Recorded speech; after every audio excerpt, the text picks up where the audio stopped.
Hello viewers, welcome to my channel. आज हम chapter third exercise 3.4 का क्वेश्चन 2 का पार्ट 4 सोल्व करेंगे। हमारा सवाल है form the pair of linear equation in following problems and find their solution by elimination method. अर्थात नीचे दी गई समस्याओं को रेखीय समीकरण युग्म के रूप में लिखिए तथा उसे विलोपन विधि से सोल्व कीजिए। हमारा सवाल यह है, फोर्थ सवाल है, Meena went to bank to withdraw 2000 rupees. He asked the cashier to given her 5 rupees and 50 rupees and 100 rupees note only. Meena got total 25 notes in all. Find how many notes of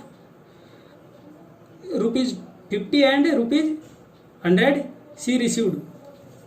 अर्थात हमारा सवाल कह रहा है कि Meena bank में गई और वहां से 2000 रुपये निकलवाए और उसने कहा, मीना बैंक में 2000 रुपये निकलवाने गई और उसने कैशियर से कहा कि मुझे 100 रुपये के नोट और 50 रुपये वाले ही नोट चाहिए।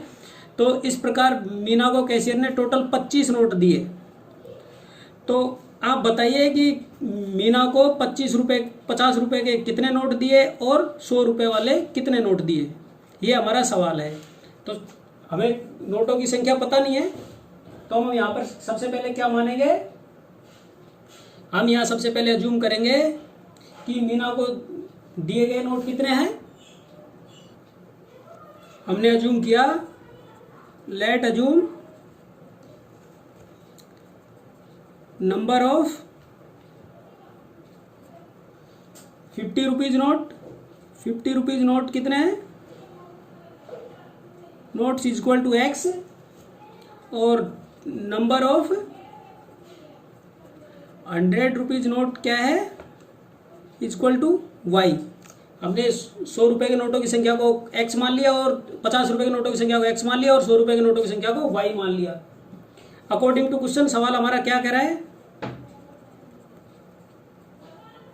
अकॉर्डिंग टू क्वेश्चन कंडीशन हमारी फर्स्ट क्या है, कंडीशन फर्स्ट है कि वह टोटल कितने रुपये निकालती है, 2000 रुपये निकालती है। अर्थात 50 रुपए के x नोट और 100 रुपए के कितने वाई नोट, ऐसे करके टोटल नोट कितने निकालती है, 2000। तो यहां पर हम एक पहली इक्वेशन ये बनाएंगे कि 50 रुपए के कितने नोट हैं, ये वाली कंडीशन ले लेते हैं, 50 और 100 रुपए के। तो 50 रुपए के एक्स नोट कितने हैं, एक्स नोट हो गए, और 100 रुपए के कितने हो गए, वाई नोट। तो टोटल नोट कितने रुपए के हो गए हमारे पास, 2000 रुपए के। इसे और सिंप्लीफाई करेंगे, इसमें हम क्या करते हैं, 50 कॉमन ले लेते हैं। दिस इंप्लाइज 50 कॉमन लेने पर x plus 2y equal to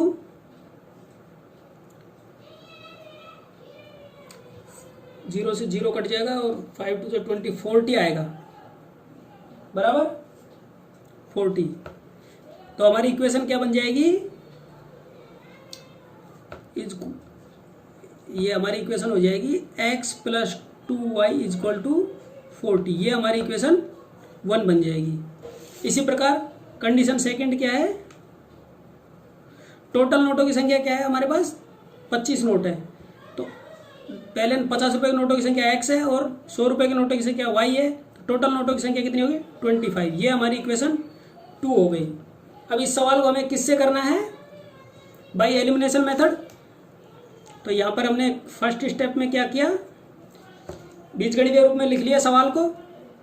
सबसे पहले सवाल को समझा, समझने के बाद बीजगणितीय रूप में लिख लिया। इसके बाद हम क्या करेंगे, किसी एक वेरिएबल को क्या करना होगा, किसी सूटेबल कांस्टेंट से मल्टीप्लाई करना होगा x या y को एलिमिनेट करने के लिए। तो हमें देखिए इसमें ऑलरेडी x 1 मिल रहा है और y का भी कोफिशिएंट 1 मिल रहा है। तो हम स्टेप 2 में भी किसी से मल्टीप्लाई नहीं करेंगे, यहाँ पे पहले लिख देते हैं बाय एलिमिनेशन मेथड,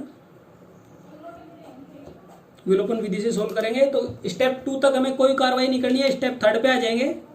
स्टेप 3 में क्या है, या तो एडिशन करेंगे या सब्सट्रैक्शन करेंगे। तो हम यहाँ पर क्या करना पड़ेगा, प्लस प्लस है दोनों इक्वेशन 1 और 2 में। तो यहाँ पे लिखेंगे सब्सट्रैक्ट इक्वेशन 1 फ्रॉम इक्वेशन 2। तो इक्वेशन 2 हमारी क्या है, x plus y is equal to 25 और इक्वेशन 1 क्या है, x plus 2y equal to 40। ये हमारी इक्वेशन 1 है। तो इसको माइनस करने पर हमारे साइन चेंज हो जाएंगे, ये हो जाएगा माइनस, ये माइनस हो जाएगा, ये भी माइनस हो जाएगा और ये भी माइनस हो जाएगा। देन ये इससे कैंसिल हो जाएगा और इसमें से -2y में से 1y गया तो -y बचा हमारे पास यहाँ पर, और यहाँ पर -40 में से +40 गया तो यहाँ बचा -50। यहाँ पर भी हमें y का इक्वल टू में क्या है, -50। देन y इक्वल टू क्या होगा, y equal to -15 upon -1, minus से माइनस कैंसिल हो जाएगा, इक्वल टू 15। y का मान हमारे पास क्या आ गया, 15। अर्थात 100 रुपए के नोटों की संख्या हमारे पास आ गई 15। अब एलिमिनेशन मेथड में स्टेप 4 पे जाएंगे।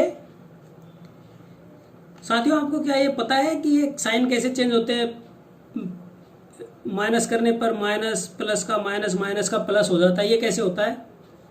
नहीं पता है तो मैं आपको अगले सवाल में बताता हूँ इसके बारे में। ओके, अब स्टेप 4 पे आ जाते हैं। इसमें स्टेप 4 में क्या है, पुट दिस वैल्यू। ये स्टेप लिखने नहीं है, मैं बार बार आपको ये बताता हूँ, ये तो समझाने के लिए लिखा है कि आपको इजी वे में समझा सके। ये लिखेंगे put this value of y in equation 1 में रख लेंगे। इक्वेशन 1 में रखने पर हमारे पास इक्वेशन 1 क्या है, सॉरी इक्वेशन 2 में रखते हैं, इक्वेशन 2 थोड़ा इजी है। इक्वेशन 2 में रखने पर क्या आएगा, x प्लस y की जगह हमने क्या रख लिया, y का मान हमारे पास 15 आया, equal to 25। This implies x equal to 25 minus, ये राइट साइड में चला जाएगा तो माइनस हो जाएगा प्लस का 50। देन x इक्वल टू 10, 25 में से 15 चला जाएगा तो 10 आ जाएगा। इस प्रकार x की वैल्यू और y की वैल्यू हमें प्राप्त हो गई। और x की और y की वैल्यू हमने क्या मानी थी, x की वैल्यू मानी थी 50 रुपए के नोटों की संख्या को x माना था और 100 रुपए के नोटों की संख्या को y माना था। तो यहाँ पर हम लिखेंगे hence Meena received 50 rupees notes x equal to 10 and 100 rupees notes y equal to 15। इस प्रकार दोनों का जोड़ हमारे पास कितना हो गया था, 25 हो गया था जो कंडीशन दी हुई थी। और दोनों को यदि टोटल किया था तो दूसरी कंडीशन में 2000 हो गए थे, दोनों के नोटों की संख्या को मल्टीप्लाई किया था मान के। तो इस प्रकार ये हमारा आंसर आ गया साथियों, बहुत ही ईजी है। Okay, thank you.